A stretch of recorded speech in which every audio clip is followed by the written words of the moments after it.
Hi friends, welcome back to my YouTube channel. ಎಲ್ಲರೂ ಹೇಗಿದ್ದೀರಾ? I hope ನೀವೆಲ್ಲ ಚೆನ್ನಾಗಿದ್ದೀರಾ ಅಂತ ಅಂದ್ಕೊಳ್ತಾ ನಾನು ಕೂಡ ತುಂಬ ಚೆನ್ನಾಗಿದ್ದೀನಿ. ಇವತ್ತಿನ ರೆಸಿಪಿ ನಾನು ಪೂರಿ ಚಪಾತಿ ಜೊತೆಗೆ ಕ್ವಿಕ್ ಆ್ಯಂಡ್ ಈಸಿಯಾಗಿ ಆಗೋ ಥರ ಆಲೂಗಡ್ಡೆ ಸಾಗು ಮಾಡೋದು ಹೇಗೆ ಅಂತ ತೋರಿಸ್ಕೊಡ್ತಾ ಇದ್ದೀನಿ. ಮೊದಲಿಗೆ ನಾನಿಲ್ಲಿ ಪ್ಯಾನ್ನ ಬಿಸಿ ಮಾಡಲಿಕ್ಕೆ ಇಟ್ಕೊಂಡು ಒಂದು 4 ಸ್ಪೂನ್ ಎಣ್ಣೆನ ಹಾಕ್ಕೊಂಡಿದ್ದೆ. ನೆಕ್ಸ್ಟ್ ಇವಾಗ ಇದಕ್ಕೆ ಸಾಸಿವೆ, ಉದ್ದಿನಬೇಳೆ ಮತ್ತು ಕಡಲೆಬೇಳೆನ ಹಾಕ್ಕೊಂಡಿದ್ದೀನಿ. ಎಲ್ಲ 1 ಟೇಬಲ್ ಸ್ಪೂನಷ್ಟು ಹಾಕ್ಕೊಂಡಿದ್ದೀನಿ. ನೀವು ಬೇಕಿದ್ದರೆ ಒಂದು ಸ್ವಲ್ಪ ಜೀರಿಗೆ ಕೂಡ ಆ್ಯಡ್ ಮಾಡ್ಕೊಳ್ಬೋದು. ಸೊ ಇವಾಗ ಇದನ್ನು ಒಂದು 30 ಸೆಕೆಂಡ್ಸ್ ಅಷ್ಟು ಫ್ರೈ ಮಾಡಬೇಕು. ಇದೆಲ್ಲ ಸ್ವಲ್ಪ ಬ್ರೌನ್ ಕಲರ್ ಆದಮೇಲೆ ಕಟ್ ಮಾಡಿ ಇಟ್ಕೊಂಡಿರೋಂತಹ ಕರಿಬೇವು ಮತ್ತು ಹಸಿಮೆಣ್ಸಿನ್ಕಾಯಿನ ಸೇರಿಸ್ಕೊಳ್ತಾ ಇದ್ದೀನಿ. ನೀವು ಖಾರನ ನೋಡಿಕೊಂಡು ಸೇರಿಸ್ಕೊಳ್ಳಿ. ಜೊತೆಗೆ ನಾನಿಲ್ಲಿ 1 ಈರುಳ್ಳಿನ ತೊಗೊಂಡಿದ್ದೀನಿ, ಚಿಕ್ಕದಾಗಿ ಕಟ್ ಮಾಡಿ ಸೇರಿಸ್ಕೊಳ್ತಾ ಇದ್ದೀನಿ. ನೀವು ಕ್ವಾಂಟಿಟಿನ ನೋಡಿಕೊಂಡು ನೀವು ಈರುಳ್ಳಿನ ಜಾಸ್ತಿ ಹಾಕ್ಕೊಳ್ಬೋದು. ಸೊ ಇವಾಗ ಒಂದು 30 ಸೆಕೆಂಡ್ಸ್ ಇದನ್ನು ಟ್ರಾನ್ಸ್ಪರೆಂಟ್ ಆಗೋವರೆಗೂ ಫ್ರೈ ಮಾಡ್ಕೊಳ್ಬೇಕು. ನೆಕ್ಸ್ಟ್ ಇದಾದಮೇಲೆ ನಾನು ಒಂದು ಅರ್ಧ ಬೌಲ್ ಆಗೋಷ್ಟು ಹಸಿ ಬಟಾಣಿನ ಸೇರಿಸ್ಕೊಂಡಿದ್ದೀನಿ. ನೀವು ಬೇಕಿದ್ದರೆ ಒಣಗಿರೋ ಬಟಾಣಿನ ನೀರಲ್ಲಿ ನೆನೆಸಿ overnight, so next day ಮಾರ್ನಿಂಗಿಗೆ ಯೂಸ್ ಮಾಡ್ಕೊಳ್ಬೋದು. ಈ ಥರ ಹಸಿ ಬಟಾಣಿ ಹಾಕಿ ಮಾಡೋದ್ರಿಂದ ಟೇಸ್ಟು ತುಂಬಾ ಚೆನ್ನಾಗಿರುತ್ತೆ. ಸೊ ಇವಾಗ ಇದು ಬಟಾಣಿ ಎಲ್ಲ ಸ್ವಲ್ಪ ಫ್ರೈ ಆಗಬೇಕು, ಅಲ್ಲಿವರೆಗೂ ನೀವು ಚೆನ್ನಾಗಿ ಫ್ರೈ ಮಾಡ್ಕೊಳ್ಳಿ. ಸೊ ನೋಡಿ, ಈರುಳ್ಳಿ ಎಲ್ಲ ಟ್ರಾನ್ಸ್ಪರೆಂಟ್ ಆಗಿದೆ ಆ್ಯಂಡ್ ಬಟಾಣಿ ಕೂಡ ಇವಾಗ ಸ್ವಲ್ಪ ಬೆಂದಿದೆ.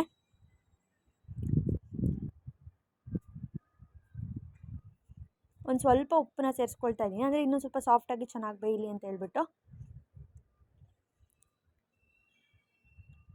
ನೆಕ್ಸ್ಟ್ ನಾನಿಲ್ಲಿ ಒಂದು ಮೀಡಿಯಮ್ ಸೈಜ್ದು ಟೊಮೆಟೊನ ತೊಗೊಂಡಿದ್ದೀನಿ. ಆದಷ್ಟು ಹಣ್ಣಾಗಿರೋ ಟೊಮೆಟೊನ ಯೂಸ್ ಮಾಡ್ತಾಯಿದ್ದೀನಿ.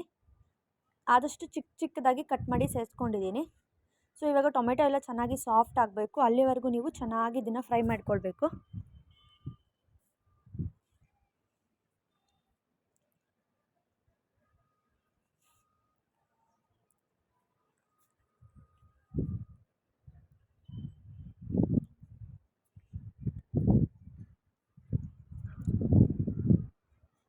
ಸೊ ನೋಡಿ, ಇವಾಗ ಟೊಮೆಟೊ ಎಲ್ಲ ಫ್ರೈ ಆಗಿದೆ. ನಾನಿಲ್ಲಿ 2 ಆಲೂಗಡ್ಡೆನ ಬೇಯಿಸಿ ಸಿಪ್ಪೆ ತೆಗೆದು ಇಟ್ಕೊಂಡಿದ್ದೀನಿ. ಸೊ ಅದನ್ನ ಇವಾಗ ಸೇರಿಸ್ಕೊಳ್ತಾ ಇದ್ದೀನಿ. ಸೊ ನೀವು ನಿಮ್ಮ ಕ್ವಾಂಟಿಟಿನ ನೋಡಿಕೊಂಡು ನೀವು ಆಲೂಗಡ್ಡೆನ ಸೇರಿಸ್ಕೊಳ್ಳಿ. ನೀಟಾಗಿ ಸ್ಮ್ಯಾಶ್ ಮಾಡಿ ಸೇರಿಸ್ಕೊಳ್ಬೇಕು. ನೆಕ್ಸ್ಟ್ ನಾನಿಲ್ಲಿ ಒಂದು ಅರ್ಧ ಟೇಬಲ್ ಸ್ಪೂನ್ ಆಗೋಷ್ಟು ಅರಿಶಿನ ಪುಡಿನ ಸೇರಿಸ್ಕೊಳ್ತಾ ಇದ್ದೀನಿ. ಹಾಕ್ಕೊಂಡು ಚೆನ್ನಾಗಿ ಇದನ್ನು ಮಿಕ್ಸ್ ಮಾಡ್ಕೊಳ್ಬೇಕು. ಒಗ್ಗರಣೆ ಜೊತೆಗೆ ನಾವೇನು ಹಾಕಿದ್ದೀವಲ್ವ ಅರಿಶಿನ ಪುಡಿ ಜೊತೆಗೆ ಅದು ಆಲೂಗಡ್ಡೆ ಎಲ್ಲ ಚೆನ್ನಾಗಿ ಮಿಕ್ಸ್ ಆಗಬೇಕು. ಸೊ ಆ ಥರ ನೋಡಿ ಚೆನ್ನಾಗಿ ಮಿಕ್ಸ್ ಮಾಡ್ಕೊಳ್ಳಿ. ಇವಾಗೆಲ್ಲ ನೋಡಿ ಇದು ಚೆನ್ನಾಗಿ ಮಿಕ್ಸ್ ಆಗಿದೆ. ನೆಕ್ಸ್ಟ್ ಇವಾಗ ಇದಕ್ಕೆ ಒಂದು ಅರ್ಧ ಗ್ಲಾಸ್ ಆಗೋಷ್ಟು ನೀರನ್ನ ಸೇರಿಸ್ಕೊಳ್ತಾ ಇದ್ದೀನಿ. ನೀರನ್ನ ಸೇರಿಸ್ಕೊಂಡು ಕನ್ಸಿಸ್ಟೆನ್ಸಿನ ನೋಡಿಕೊಂಡು ನೀವು ರೆಡಿ ಮಾಡ್ಕೊಳ್ಬೇಕು. ಸೊ ಇದಕ್ಕೆ ಆಮೇಲೆ ಮತ್ತೆ ನೀರನ್ನ ಸೇರಿಸ್ಕೊಳ್ಬೇಕು.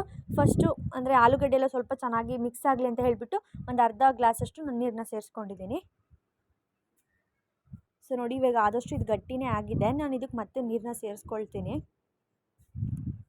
ಇವಾಗ ಇದಕ್ಕೆ ನಾನು ಒಂದು ಬೌಲ್ಗೆ 1 ಟೇಬಲ್ ಸ್ಪೂನ್ ಆಗೋಷ್ಟು ಕಡಲೆ ಹಿಟ್ಟನ್ನ ಹಾಕ್ಕೊಂಡು ಅದಕ್ಕೆ ಒಂದು ಸ್ವಲ್ಪ ನೀರು ಸೇರಿಸ್ಕೊಂಡು ಚೆನ್ನಾಗಿ ಕಲಿಸ್ಕೊಂಡು ಅದನ್ನು ಕೂಡ ಸೇರಿಸ್ಕೊಳ್ತಾ ಇದ್ದೀನಿ. ಈ ಥರ ಮಾಡೋದ್ರಿಂದ ನಿಮಗೆ ಆದಷ್ಟು ಗಟ್ಟಿ ಬರುತ್ತೆ ಆ್ಯಂಡ್ ಥಿಕ್ನೆಸ್ ತುಂಬ ಚೆನ್ನಾಗಿ ಬರುತ್ತೆ. ಸೊ ಅದಕ್ಕೆ ಈ ರೀತಿ ಸೇರಿಸ್ಕೊಳ್ಬೇಕು.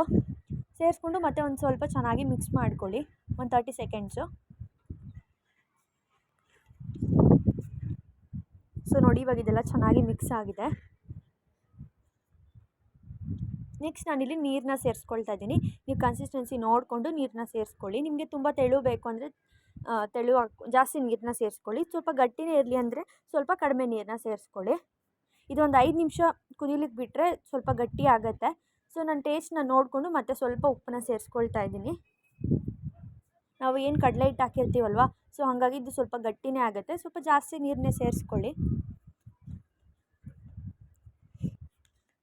ಉಪ್ಪೆಲ್ಲ ಚೆನ್ನಾಗಿ ಮಿಕ್ಸ್ ಆಗಬೇಕು. ಆ ಥರ ಚೆನ್ನಾಗಿ ಮಿಕ್ಸ್ ಮಾಡಿಕೊಂಡು ಒಂದು ಲಿಡ್ಡನ್ನು ಕ್ಲೋಸ್ ಮಾಡಿ ಒಂದು 5 ಮಿನಿಟ್ಸು ಲೋ ಫ್ಲೇಮಲ್ಲೇ ಇದನ್ನು ಕುದಿಲಿಕ್ಕೆ ಬಿಡಬೇಕು. ಒಂದು 3 to 4 ಮಿನಿಟ್ಸ್ ಬಿಟ್ಟರೆ ಸಾಕಾಗುತ್ತೆ. ಸೊ ನೋಡಿ, ಇವಾಗ ಇದು ಚೆನ್ನಾಗಿ ಎಲ್ಲ ಕುಕ್ ಆಗಿದೆ. ಸೊ ನೋಡಿ, ನೀರೆಲ್ಲ ಇಂಗ್ಕೊಂಡಿದೆ, ಟೆಕ್ಸ್ಚರ್ ಕೂಡ ತುಂಬ ಚೆನ್ನಾಗಿ ರೆಡಿಯಾಗಿದೆ. ಇಷ್ಟು ತೆಳು ಇದ್ದರೆ ಸಾಕು, ಇದಕ್ಕಿಂತ ತೆಳು ಇದ್ದರೆ ಚೆನ್ನಾಗಿ ಅನಿಸೋದಿಲ್ಲ. ಪೂರಿ ಜೊತೆಗೆ ಮತ್ತು ಚಪಾತಿ ಜೊತೆಗೆ ತುಂಬ ಅಂದರೆ ತುಂಬಾ ಚೆನ್ನಾಗಿರುತ್ತೆ. ನೀವು ಇಡ್ಲಿ ಜೊತೆ ಕೂಡ ಮಾಡ್ಕೊಳ್ಬೋದು. ಸೊ ಲಾಸ್ಟಲ್ಲಿ ಒಂದು ಸ್ವಲ್ಪ ಕೊತ್ತಂಬರಿ ಸೊಪ್ಪನ್ನ ಸೇರಿಸ್ಕೊಳ್ತಾ ಇದ್ದೀನಿ ಅಷ್ಟೇ. ಇದಕ್ಕೆ ಯಾವುದೇ ರೀತಿ ಮಸಾಲ ಎಲ್ಲ ಏನೂ ಹಾಕೋಂಗಿಲ್ಲ. ಸೊ ಇಷ್ಟೇ ಸಿಂಪಲ್ಲು. ನಿಮಗೇನಾದರೂ ಈ ವಿಡಿಯೋ ಇಷ್ಟ ಆಗಿದೆ ಪ್ಲೀಸ್ ಲೈಕ್ ಮಾಡಿ. ಆ್ಯಂಡ್ ಯಾರೇನ ನನ್ನ ಚಾನಲ್ನ ಸಬ್ಸ್ಕ್ರೈಬ್ ಮಾಡದೆ ನೋಡ್ತಿದ್ದೀರಾ ಪ್ಲೀಸ್ ಹೋಗಿ ಸಬ್ಸ್ಕ್ರೈಬ್ ಮಾಡ್ಕೊಳ್ಳಿ, ಸಪೋರ್ಟ್ ಮಾಡಿ ಅಂತ ಕೇಳ್ಕೊಳ್ತೀನಿ. ವಿಡಿಯೋ ನೋಡಿದ್ದಕ್ಕಾಗಿ ಥ್ಯಾಂಕ್ ಯು.